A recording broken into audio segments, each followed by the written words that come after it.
பர்திமேயு சுவிசேஷ ஊழியங்கள் வழங்கும்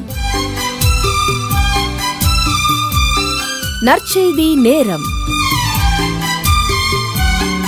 தேவ செய்தி பாஸ்டர் ஆர். அகஸ்டின். இந்த நாளில் உங்களோடு பேசி வருகிறேன். விட்டுவிட வேண்டியவைகளை என்ன செய்யணும்? விட்டுவிட வேண்டும்.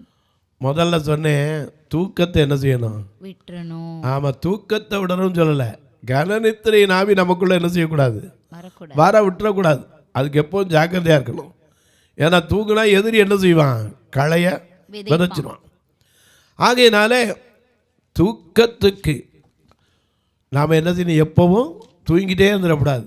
நித்திரையை விட்டு எழுந்திருக்க வேண்டும். அது மட்டும் இல்லை, அடுத்தாமல் உங்களுக்கு சொன்னேன், கடும் சொற்களை என்ன செய்யணும்? விட்டு விட வேண்டும். இப்போ இன்னொரு காரியத்தை சொல்ல போறேன். உங்களுடைய வேதத்தை எங்கே இருந்தாலும் தேடி கையில் எடுத்து என்னோட சேர்ந்து நீங்களும் திருப்புங்க. எபேசியர் 4ஆம் அதிகாரம் 27வது வசனத்திலிருந்து கையில் எடுத்து வச்சுக்கிறீங்களா? அப்படி எல்லாரும் எடுக்கிற வரைக்கும் நீங்களும் நானும் சேர்ந்து என்ன செய்ய போறோம்? பாட போறோம்.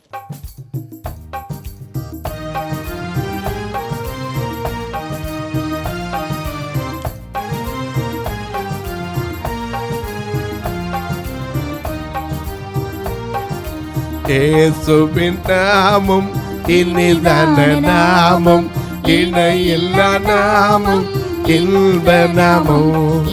இயேசுவின் நாமம் இனிதான நாமம், இணையில்லா நாமம், இன்ப நாமம்.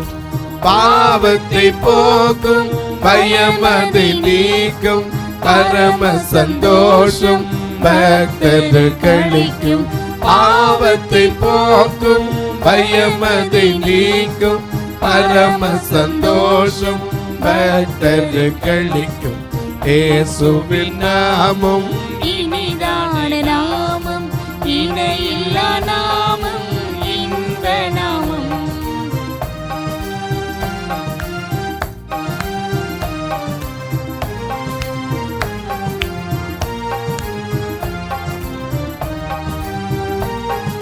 வானிலும் பூவிலும் மேலான நாமம், வானாதி வானவர் இயேசுவின் நாமம். வானிலும் பூவிலும் மேலான நாமம், வானாதி வானவர் இயேசுவின் நாமம். இயேசுவின் நாமம் இனிதான நாமம், இணையில்லா நாமம், இன்ப நாமம்.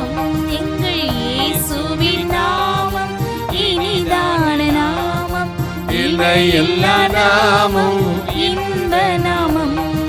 சாத்தானின் சேனையை ஜெயித்திட்ட நாமம், சாப பிசாசை துரத்திடும் நாமம்.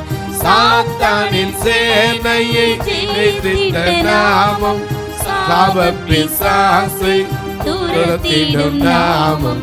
இயேசுவின் நாமம் இனிதான நாமம், இணையில்லா நாமம், இன்ப நாமம். எடுத்திருப்பீங்க, வாசிக்கலாமா? எபேசியர் 4:27 பிசாசுக்கு இடம் கொடாமலும் இருங்கள். பிசாசுக்கு மட்டும் இடத்தை என்ன செய்யக்கூடாது? கொடுத்துடக்கூடாது. ஏன்னா ஒரு கேப் போதும், அவ்வளோதான். வந்துட்டான்னு வச்சுங்க, அதுக்கப்புறம் அதை காலி பண்ணிட்டு ஆண்டவருக்கு இடம் கொடுக்காம இருந்தா திருப்பி தண்ணிலும் 7 வல்லதை கூட்டிட்டு வந்துடும். காரியம், பிசாசுக்கு இடம் கொடுத்துடக்கூடாது. பிசாசுக்கு இடம் கொடுத்தா என்ன ஆகும்? 2 தீமோத்தேயு 2:26 வாசிக்கிறோம். 2 தீமோத்தேயு 2:20 பிசாசானவனுடைய இச்சையின்படி செய்ய அவனால் பிடிக்கப்பட்டிருக்கிற அவர்கள் மறுபடியும் மயக்கம் தெளிந்து அவன் கண்ணுக்கு நீங்கலாக்கதாக சாந்தமாய் அவர்களுக்கு உபதேசிக்க வேண்டும். ஏன்னா பிசாசுக்கு இடம் கொடுத்துடக்கூடாது. இடம் கொடுத்துட்டீங்கன்னா நம்ம நாட்டில் இருக்கு, ஒண்ட வந்தவன் என்ன செய்வான்? உரம் உரந்து விரட்டிடுவான். ஒண்டை வந்த பின்னாடி ஊர் பின்னாடி விரட்டிடுங்க. நமக்குள்ளே வந்துட்டு நம்மளே என்ன செய்ய ஆரம்பிச்சிடான்? விரட்ட ஆரம்பிச்சிடான். பிசாசுக்கு இடம் கொடுக்காதீங்க. அடுத்தாப்புல வாசிங்க. திருடுகிறவன் இனி திருடாமல். எதை செய்யக்கூடாது? திருடுறது ஒரு நாள் இருக்கக்கூடாது. ஏன்? எரேமியா 2:26 வாசிக்கிறோம், திருடன் அகப்படும் நாளில் வெட்கப்படுவான். திருடன் அகப்படுகிற போது எப்படி வெட்கப்படுகிறானோ அப்படியே இஸ்ரவேல் வம்சத்தார் வெட்கப்படுவார்கள். அதனால திருடன் திருடக்கூடாது. என்னைக்கா வரனா மாட்டிக்கிட்டா வெட்கப்பட்டு தீரணும். அது மட்டும் இல்லை, வாசிங்க. திருடனவன் திருடாமலும் குறைச்சல் உள்ளவனுக்கு கொடுக்கத்தக்கதாக தனக்கு உண்டாயிருக்கும்படி தன் கைகளினால் நலமான வேலை செய்து. நல்ல கவனிங்க, அதுல ஒரு வார்த்தை இருக்கு. கைகளினால் வேலை செய்துன்னு சொன்னா பரவாயில்ல, நலமான வேலை செய்து.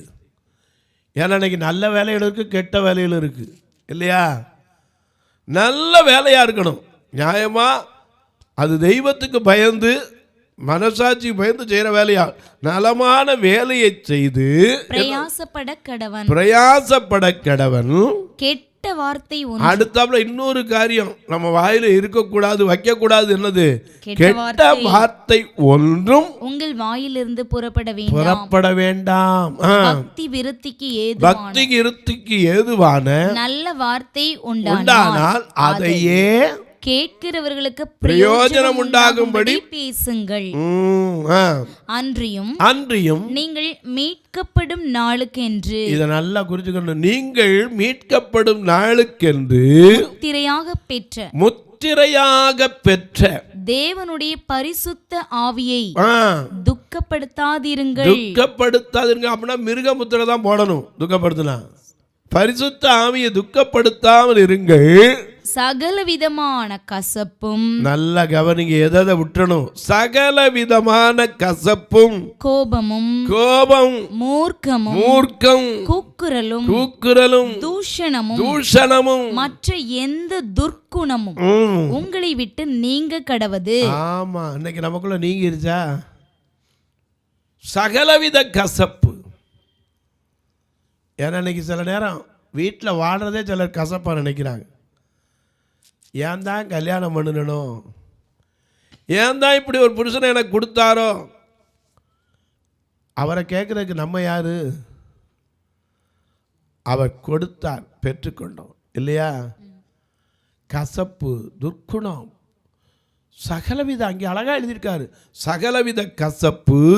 அப்படி எழுதினவரு கோபம். ஏன்னா நான் போன செய்தியில் உங்களுக்கு சொன்னேன், கோபத்தினால தான் ஒரு பெரிய ஆசீர்வாதத்தை இழக்க தெரிந்தான் ஒரு மனிதன். எனக்கு அன்பானவர்களே, கோபம் கொண்டாலும் பாவம் செய்யக்கூடாது, வேதம் சொல்லுது. கோபம் நிர்மூடனை கொல்லும். நீதிமொழிகள் 14:17 வாசிக்கிறோம், முற்கோபி மதிகேட்டை செய்கிறான், துர்ச்சிந்தனைக்காரன் எல்லாராலும் வெறுக்கப்படுகிறான் இல்லையா? முன்கோபத்தினால் மதிகட்ட காரியத்தை செய்ய சொல்லிடும். அதனால தான் நம்ம நாட்டில் ஒரு பழமொழி சொன்ன, ஆத்திரக்காரனுக்கு புத்தி மட்டு. ஆமாம், அவசரப்பட்டு செஞ்சுட்டு அப்புறம் இப்படி செஞ்சிடக்கூடாது, இப்படி செஞ்சிட்டனோ அடிமா. எனக்கு அன்பானவர்களே, சகலவித கசப்பும், கோபமும், மூர்க்கமும் இல்லையா? அது மட்டும் இல்லை, என்ன வாசிக்கிறோம்? கூக்குரல், தூஷணம், மற்ற எந்த துர்க்குணமும் உங்களை விட்டு நீங்க கடவது. சரி, ஒருவருக்கொருவர் தயவாயும் மன உருக்கமாயும் இருந்து கிறிஸ்துவுக்குள் தேவன் உங்களுக்கு மன்னித்தது போல நீங்களும் ஒருவருக்கொருவர் மன்னிக்கணும். கோபத்தை விட்டுறணும், எல்லா கசப்பை விட்டுறணும், துர்க்குணத்தை விட்டுறணும். ரோமர் 16:17-18 பாருங்க. ஏன்னா நேரம் ஆயிடுச்சு, அதிக காரியத்தை சொல்லிட்டு போக முடியாது. அன்றியும் சகோதரரே, நீங்கள் கற்றுக்கொண்ட உபதேசத்திற்கு விரோதமாய், இன்னைக்கு கற்றுக்கொண்ட உபதேசத்துக்கு விரோதமா நிறைய பேர் என்ன செய்ய ஆரம்பிச்சிட்டாங்க? உபதேசிக்க ஆரம்பிச்சிட்டாங்க. ஐயா, எல்லாரும் ஒரே இயேசுவை தான் பிரசங்கிக்கிறோம். அதனால தான் பவுல் சொல்றாரு, உங்களிடத்தில் வருகிறவன் 2 கொரிந்தியர் 11ஆம் அதிகாரத்தில் வாசிக்கிறோம். நான் உங்களை கற்புள்ள கன்னிகையாக 2ஆம் வசனத்துல இருந்து நான் உங்களை கற்புள்ள கன்னிகையாக கிறிஸ்து என்னும் ஒரே புருஷனுக்கு ஒப்புக்கொடுக்க நியமிக்கப்பட்டிருக்கிறபடியால் உங்களுக்காக என்ன செய்யறேன்? தேவ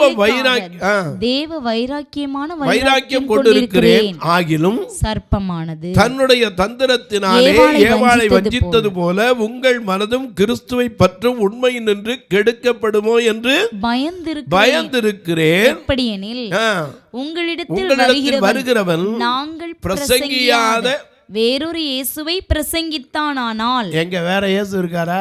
இல்ல. அவரும் கேட்டா இதைத்தான் சொல்றாரு. கேட்டா நாங்கள் கிறிஸ்துவின் சபை, நாங்கள் பிரசங்கியாத வேறொரு இயேசு, நீங்கள் பெற்றிராத வேறொரு ஆவி, நீங்கள் ஏற்றுக்கொள்ளாத வேறொரு சுவிசேஷம் பெற்றீர்களானால் சகித்திருப்பீர்களே. ஆமா, இன்னைக்கு வேற இயேசுவா இருக்கான். ஆனா நமக்குள்ள அந்த ஒருமனப்பாடு வந்துருச்சா? வில்லியம் பூத்னு ஒருத்தர் இருந்தார், உங்களுக்கு தெரியாது, சால்வேஷன் ஆர்மியில். அவர் தான் அநேக சபைகளை உருவாக்கினவர். இந்த வில்லியம் பூத் அங்கேருந்து ஒரு மிஷினரி அனுப்பிச்சி வச்சார். அவர் 3 வருஷ காலம் முயற்சி பண்ணி ஒரு ஆத்மா கூட ஆதாயம் பண்ணல. அவர் சொன்னார், மிஸ்டர் பூத், அதாவது ஜென்ரல் பூத், ஏன்னா சால்வேஷன் ஆர்மியில் ஜென்ரல், லெப்டினன்ட் இல்லையா, கர்னல் இப்படி தான் வச்சுருப்பாங்க, ஏன்னா ஒரு ஆர்மி மாதிரி. அந்த பூத்தில் வந்தவர் இங்கே அனுப்பினவர் 3 வருஷம் இருந்துட்டு அவர் சொன்னார், I am wasting my time, I want to come back to my native place அப்படின்னார். வைனார், even a single soul I am not get இட்னார். அவர் சொன்னார், you will try with tears. Once again I am telling to you, you will try to put your tears. உன் கண்ணீரை விட்டு முயற்சி பண்ணிப்பார். இன்னைக்கு 100கணக்கான சபைகள் பூத் இன்னைக்கு நாட்டினது இருக்குது. அதனால தான் பூத் டக்கர்னு வைக்கிறாங்க, வில்லியம் பூத். எனக்கு கண்பார்களே, அநேக நேரம் ஒரு நெகேமியா அழுததுனால இடிக்கப்பட்டு கிடந்த அலங்கம் கட்டப்பட்டது. ஒரு எஸ்ரா கண்ணீர் வடித்ததுனால அநேக ஜனங்கள் வந்து ஓலமிட்டு அழுதார்கள். மறந்துடாதீங்க. இன்னைக்கு நாம் எதை விட்டுருக்கோம் ஆண்டவருக்காக? இன்னைக்கு சொல்கிறாங்க, இங்கே அழகா சொல்றாரு 16ஆம் 17ஆம் வசனத்தில் திரும்ப வாசிங்க. அன்றியும் சகோதரரே, நீங்கள் கற்றுக்கொண்ட உபதேசத்திற்கு விரோதமாக பிரிவினைகள் இடரல்கள் என்ன சொல்றாங்கல்ல. இன்னைக்கு ஒரு பெண் கேட்குறாங்க, ஐயா நாங்கள் ஒரு சபைக்கு போயிருந்தோம் ஐயா, பெண்கள் பேசக்கூடாதுங்கிறாங்களே, அப்படியே ஆண்டவர் சொல்லியிருக்காரு. இல்லைங்க, உடனே பவுல் சொன்னார், என்ன சொன்னார்? பெண்கள் சபையில் பேசக்கூடாது. எதுக்கு பேசக்கூடாது? குடும்பத்தை விசாரிச்சுக்கிட்டு இருப்பான், குசலம் விசாரிச்சுக்கிட்டு இருப்பான். உன் பிள்ளை காய்ச்சல் அரைச்சா எப்படி இருந்துச்சு, அந்த சின்ன பையனுக்கு சளி பிடிச்சிருந்து இப்படி பேசிக்கிட்டு இருப்பான், அவங்கள செய்தி வந்துடும். அதனால தான் சபையில் பேசாதீங்க, வெளியே போய் பேசுங்கிற சொன்னார். இவங்க கூட சொல்லிட்டான், பெண்கள் சபையில் பேசக்கூடாது. என்ன உபதேசமோ? இப்படி உபதேசங்களுக்கு நீங்கள் ஜாக்கிரதையாக இருக்கணும். அதனால தான் இங்கே எழுதி வச்சிருக்காரு. திரும்ப வாசிங்க அதை, ஏன்னா அது கண்டிப்பா மனசுல பதியணுங்கிறத திரும்ப சொல்றேன். அன்றியும் சகோதரரே சகோதரிகளே, நீங்கள் கற்றுக்கொண்ட உபதேசத்திற்கு விரோதமாக பிரிவினைகள் இடரல்களையும் உண்டாக்குகிறதை குறித்து எச்சரிக்கையாயிருந்து அவர்களை விட்டு விலக வேண்டும் என்று உங்களுக்கு புத்தி சொல்லுகிறேன். அப்படிப்பட்டவர்கள் நம்முடைய கர்த்தராகிய இயேசு கிறிஸ்துவுக்கு ஊழியம் செய்யாமல், கர்த்தருக்கு அதாவது கிறிஸ்துவுக்கு ஊழியம் செய்யாமல் தங்கள் வயிற்றுக்கே ஊழியம் செய்து. ஏன்னா நான் சொல்லுவேன், உங்களுக்கு தப்பா நினைக்க மாட்டேன்னு நான் சொல்லுவேன், சிலருக்கெல்லாம் ஞானஸ்நானம் எடுக்கும்போது கேட்டால் ஒரு 1000 ரூபா கொடுக்க. எதுக்கு நான் கேட்குறேன் காசு கொடுக்கணும்? ஞானஸ்நானம் எடுக்கிறதுக்கு எதுக்கு காசு கொடுக்கணும்? ஒருத்தன் புரிஞ்சு ஏற்றுக்கொண்டாதான் எடுக்க போகிறான். நம்ம அவனை கட்டாயப்படுத்த முடியாது, படுத்தினாலும் அது என்ன செய்யாது, பிரயோஜனம் இருக்காது. இவங்க என்ன செய்யறது? ஞானஸ்தானம் எடுத்தேன்னா மாதம் உங்களுக்கு உதவி. நான் என்ன சொல்கிறேன், அவருடைய உதவியோட கர்த்தர் உதவி உண்டார். அவன் புரிஞ்சுக்கிட்டான்னா கோடா கோடி கொடுக்கிறவர் இருக்கும்போது இந்த கிள்ளி கொடுக்கிறவனே அதாடுவான். அநேக நேரம் தெரில, இதில் எனக்கு விளங்கலை. சிலரெல்லாம் பார்த்தீங்கன்னா ஞானஸ்தானம் எடுத்தால் நாங்கள் ஒரு கணக்கு முடிக்கிற நேரத்தில் அதுலேயும் வரும். அந்த மார்ச் மாதம் கணக்கு வர நேரத்தில் குடும்பத்துக்கு நாங்கள் 5000 தரோம் கொடுப்பான்.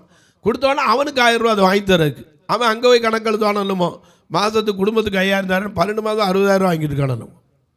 இதெல்லாம் எனக்கு தெரியாது. இப்படியெல்லாம் இன்றைக்கி ஆரம்பிச்சிருச்சு. கடைசி காலம். அதனால் நம்ம ஜாக்கிரதையாக இருக்கணும். அதனால தான் இப்படிப்பட்டவர்கள் அப்படிப்பட்டவர்கள் என்ன செய்யறாங்களா, அவர்களை விட்டு விலகணும். தங்கள் வயிற்றுக்கே ஊழியம் செய்ய. ஆமா, தங்க சொல்லிட்டு அங்கே கணக்கு எழுதுறது, அது வழியாக அவனுக்கு காசு கிடைக்குதான். கேட்டால் கொள்கை சொல்லுவான், கிறிஸ்துவுக்கு பிறப்பு கிடையாது, இறப்பு கிடையாது. ஐயோ நாங்கள் கேரள் போக கிடையாது. ஆனால் கடைசியில் கேரளில் வந்து நின்று பிஸ்னஸ்ஸும்பான். இப்படி உபதேசங்களை விட்டு விலக கற்றுக்கொள்ளுங்க. எதை விடணுமோ அதை விட்டுருங்க. ஏன்னா உங்களிடத்தில் வருகிறவன் நாங்கள் பிரசங்கியாத வேறொரு இயேசுவை பிரசங்கிக்க போகிறானா, இல்லை வேற ஆவியை பற்றி சொல்ல போகிறானா? இல்லையே. நீங்கள் பெற்றுக்கொள்ளாத வேறொரு சுவிசேஷம் இருக்கவா செய்து? இல்லைங்க. எல்லாரும் எதுக்கு பாடுபடுறோம்? உண்மை உள்ளவைகள் எவைகளோ, ஒழுக்கம் உள்ளவைகள் எவைகளோ, அன்புள்ளவைகள் எவைகளோ, நற்கீர்த்தி உள்ளவைகள் எவைகளோ, கற்புள்ளவைகளோ, புகழ் எதுவோ, புண்ணியம் எதுவோ, அதைத்தான் சிந்திக்க சொல்லித்தான் வேதம் போதிக்குது. நம்ம எதை விடணும் அதை விட்டணும். எபேசியர் 5ஆம் அதிகாரம் 31ஆம் வசனத்துக்கு வருவோம். ஏன்னா இதை குறித்து உங்களுக்கு அதிகமாக சொல்ல. இது நிமித்தம் மனுஷன் தன் தகப்பனையும் தன் தாயையும் விட்டு தன் மனைவியுடன் இசைந்து இருவரும் ஒரே மாம்சமாய் இருப்பார்கள். இன்னைக்கு கல்யாணம் ஆன புருஷன்மார் எதை விடணும்னா அம்மா அப்பாவுக்கு செய்யறதை விடணும்னு சொல்லலை. இன்னைக்கு அநேகர் தப்பா புரிஞ்சுக்கிறீங்க. அம்மா அப்பாவுக்கு கொடுக்குற கணத்தை கொடுத்துடணும். ஆனால் அதே சமயத்தில் விட்டு மனைவியோட இசைந்து என்ன செய்யணும்? வாழணும். அதுக்கப்புறம் எங்கள் அப்பா எங்கள் அம்மா அப்படியே நினச்சிக்கிட்டு கூடாது. அதுக்காக தகப்பந்தாயை வெறுக்க சொல்ல. நல்லா புரிஞ்சுக்கோங்க. விட்டு தகப்பந்தாயை விட்டு மனைவியோட இசைந்து வாழ கற்றுக்கொள்ளணும். ஏன்னா ஆண்டவர் கொடுத்த நீதி அதுதான். ஏன்னா அப்பா அம்மாட்ட இருக்கிற காலம் கொஞ்ச காலம், பின்னாடி என்ன செய்யணும்? நம்மளை நம்பி அல்லது ஒரு ஆணை நம்பி ஒரு பெண் பிள்ளைய எங்கோ பிறந்தா கூடாது, இவன் நல்லா காப்பாற்றுவான், இவன் நல்லா பார்த்துக்குவான்னு நம்பி கொடுக்குறாங்க. அது மாதிரி அவட்டையும் என்னை முழுசு ஒப்படைக்கிறீங்க. அப்போ 2 பேருக்குள்ள அந்த கருத்து வேற்றுமை என்னதுக்கு? தகப்பன் தாய்க்கு கொடுங்க. ஒரு மாதத்தில் ஒரு குறிப்பிட்ட தொகையை கொடுங்க, அவங்களுக்கு உதவி செய்யுங்க. வந்தால் நல்லா வச்சு உட்காந்து சாப்பாடு போடுங்க. ஆனால் மனைவியோடு இசைந்து இருக்கணும். எங்கள் அப்பா அம்மா தான் எனக்கு முக்கியம், நீ 2வது தாண்டி அப்படின்னு சொல்லவே கூடாது. அதே போல் மனைவியும் என்ன செய்யணும்? 45ஆம் சங்கீதம் 10ஆம் வசனத்தை பாருங்க. குமாரத்தியே கேள், குமாரத்தியே கேள், உன் செவியை சாய்த்து கவனமாய் சிந்தித்துக்கொள். உன் ஜனத்தையும் உன் தகப்பன் வீட்டையும் மறந்துவிடு. உடனே அப்பா அம்மா மறந்துரு அப்படின்னு இல்லை. அங்க அப்பா அம்மா வீட்டில் நீ இருந்த நிலைமை மகள் ஸ்தானம், இங்க இருக்கிறது மனைவி ஸ்தானம். மறந்துடவே கூடாது. மனைவிங்கிறவ வீட்டுக்கு நீதான் பொறுப்பாளி. புத்தியுள்ள ஸ்திரீ, உன் வீட்டை கட்டுறது யாரு கையில் இருக்கு? என் கையில். ஆமா, என்ன சொல்றோம்ல,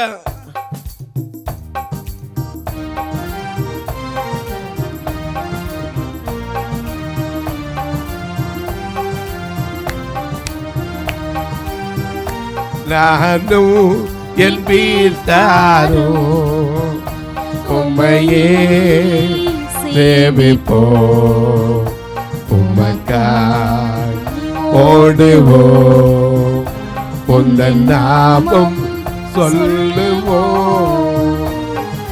கைவிடா தெய்வமே, கருணையின் சிகரமே, கைவிடா தெய்வமே,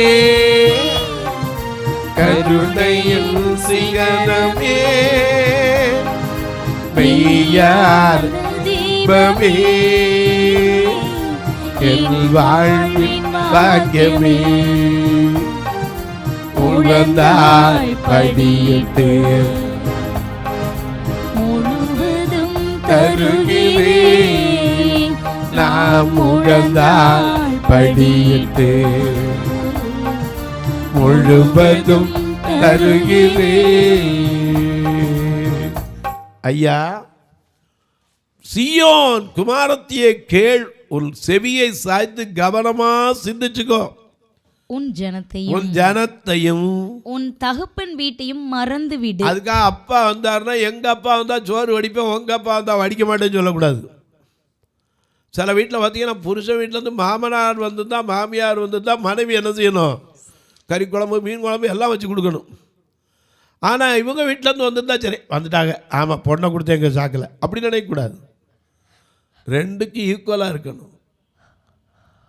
ஐயா அதே மாதிரி பெண், எங்கள் அப்பா வீட்டில் நான் அப்படி இருந்தேன், எங்கள் அம்மா கட்டிலில் காப்பி கொடுத்தாங்க, நல்லது. எங்கள் அம்மா எழுப்பி காப்பியை கொடுத்தா அனுப்பாங்க, ஓகே. இங்கே வந்தால் நீ தான் பொறுப்பாளர். அங்கே அம்மா இருந்தாங்க, இங்கே நீ ஒரு நாள் அம்மா ஆகணும்னா எல்லா காரியத்திலும் விட்டு கொடுக்குற அனுபவம் வரணும். புத்தியுள்ள ஸ்திரீ தன் வீட்டை கட்டுகிறாள், புத்தி இல்லாதவள் தன் கைகளினாலே இடித்து போடுகிறாள்.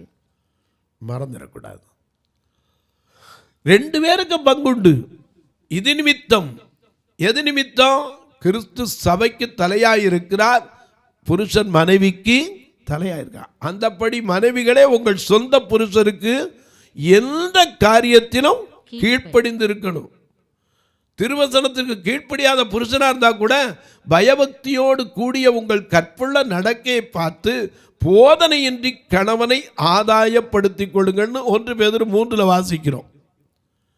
மயிரை பின்னி பொன்னாபரணங்களை உழுத்தி உயர்ந்த வஸ்திரங்களை உடுத்துதலாகிய புறம்பான அலங்காரம் உங்களுக்கு அலங்காரம் இல்லை. இருதயத்தில் மறைந்திருக்கிற குணம் சாந்தம் இல்லையா? அமைதலும் உள்ள இருதயம். அதே மாதிரி புருஷர்களுக்கு சொல்லிருக்கு, அந்தப்படி புருஷர்களே மனைவியானவள் பலவீன பாண்டம் என்பதை அறிந்து என்ன செய்யணும்? தெரியாதா?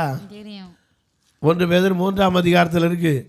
மனைவியானவள் பலவீனமான பாண்டம் என்பதை அறிந்து உங்கள் ஜெப வாழ்க்கைக்கு தடையில்லாதபடிக்கு விவேகத்துடன் அவர்களோடு வாழ்ந்து, மறந்துடக்கூடாது.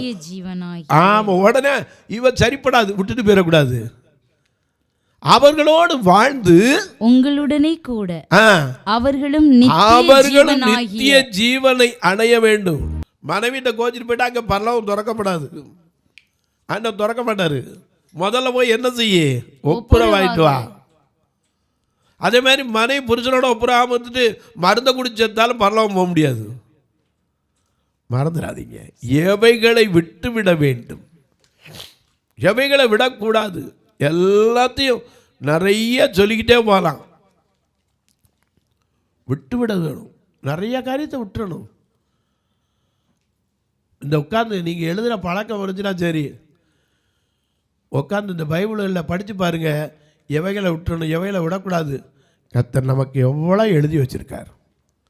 தயவு செய்து அதை மனசில் வச்சு கோபத்தை விட்டுருங்க, கடுஞ்சொற்களை விட்டுருங்க. அது மட்டும் இல்லை, கசப்பு, சகலவித கசப்பு, கோபம், மூர்க்கம், கூக்குரல் எல்லாம் என்ன செய்யணும்? விட்டுறணும். அதை விட கெட்ட வார்த்தை வாயில் என்ன செய்யக்கூடாது? இருக்கவே கூடாது. என்னைக்கு நாம் ஆண்டவருக்குள்ளே வர்றோமோ அன்னைக்கு ஏசாயா சொன்னானே, ஐயோ நான் அசுத்த உதடுகள் உள்ளவன், அசுத்த உதடுகள் உள்ள ஜனங்களின் மத்தியில் வாசம் பண்ணுகிறவன் நானே. அப்பொழுது ஒரு கொரட்டில் நெருப்பெடுத்து வந்து தொட்டபோது அவன் பரிசுத்தமாக்கப்பட்டான். இன்றைக்கும் சொல்கிறேன், ஆண்டவரே உம்முடைய பரிசுத்தம் எனக்குள்ளே வரணும் சுவாமி. அசுத்தங்களுக்கு நான் விட்டு கொடுக்கக்கூடாது, அசூசையான காரியங்களுக்கு விட்டு கொடுத்துடக்கூடாது. அன்னைக்கு திரும்பி பார்க்கக்கூடாதுன்னு சொன்னதுனால, அதை அப்படியே நம்பாமல் திரும்பி பார்த்ததுனால லோத்தின் மனைவியை நினைக்கிறோம்.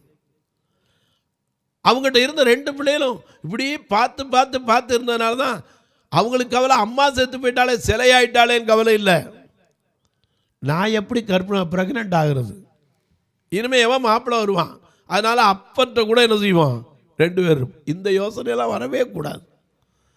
கர்த்தர் நிச்சயமாக நமக்கு எல்லாவற்றையும் தேவன் அதினதின் காலத்தில் என்ன செய்வார்?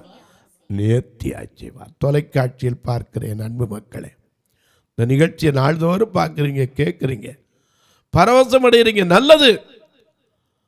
ஒரு வார்த்தை ஜெபம் பண்ணுறீங்களா?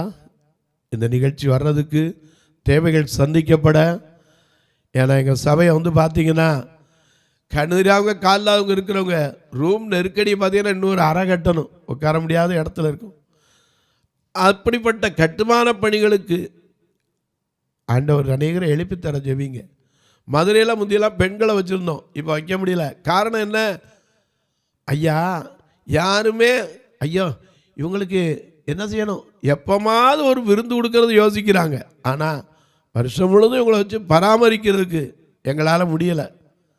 அது மட்டும் இல்லை, இடத்துல கூட அந்த ஓடக்கூட மாற்றுற அளவுக்கு இந்த சபையெல்லாம் காணிக்கவே வருதில்லை.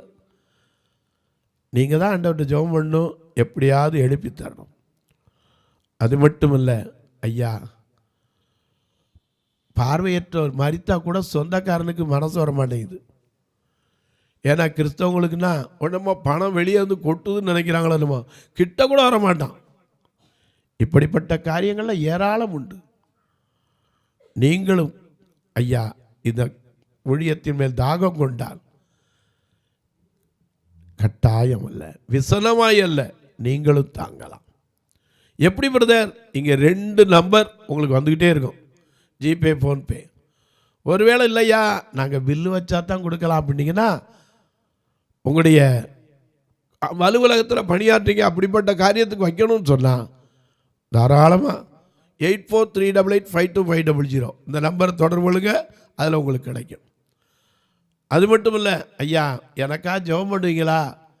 கண்டிப்பாக ஜெபிக்கிறது கடமை. 10 மணிக்கு மேலே தாராளமாக உங்கள் ஜெபக்காரியங்களை சொல்லுங்கள், நான் உங்களுக்காக ஜெபிப்பேன். இப்போவும் ஜெபிக்கட்டுமா?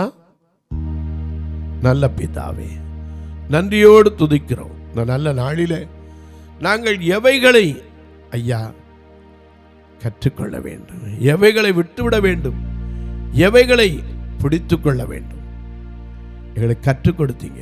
நாங்கள் அந்தப்படியே நீர் கற்றுக் கொடுத்த அந்த உபதேசத்துக்கு எதிரடையான காரியங்கள் ஐயா, அந்த உபதேசத்தினாலே பின்னிட்டு தள்ளுகிற காரியங்கள், இவைகளெல்லாம் நாங்கள் அறிந்து ஞானத்தோடு நடக்க எங்களை தகுதிப்படுத்தும். இந்த ஊழியத்தை தாங்குகிற, ஜெபிக்கிற, கொடுக்கிற எல்லா மக்களையும் ஆசீர்வதியும். இயேசுவின் நாமத்தில் ஜெபிக்கிறேன் நல்ல பிதாவே, ஆமென். சபை ஆராதனை ஞாயிறு காலை 10 மணி முதல் 12 மணி வரை. இடம் பர்திமேயு சுவிசேஷ ஆலயம், அன்னை சத்யா நகர், இளமனூர் அஞ்சல், சக்கிமங்கலம் வழி, மதுரை மாவட்டம். பின்கோட் 625201 மற்றும் பர்திமேயு சுவிசேஷ ஜெப வீடு, flat number 107, Eden garden, Muthur, Tirunelveli. Pincode 627011. சிறப்பு உபவாச கூட்டம் ஒவ்வொரு மாதமும் 2வது சனிக்கிழமை காலை 10 மணி முதல் 1 மணி வரை நாகர்கோவில் YMCA ஹாலில் வைத்து நடைபெறுகிறது. மற்றும் ஒவ்வொரு மாதமும் 4வது சனிக்கிழமை காலை 10 மணி முதல் 1 மணி வரை திருநெல்வேலி புதிய பேருந்து நிலையம் அருகில் உள்ள கிரேஸ் ஹாலில் வைத்து நடைபெறுகிறது. எங்கள் எல்லா ஆராதனைகளிலும் கலந்து கொண்டு தேவனை மகிமைப்படுத்த அன்பாய் அழைக்கிறோம்.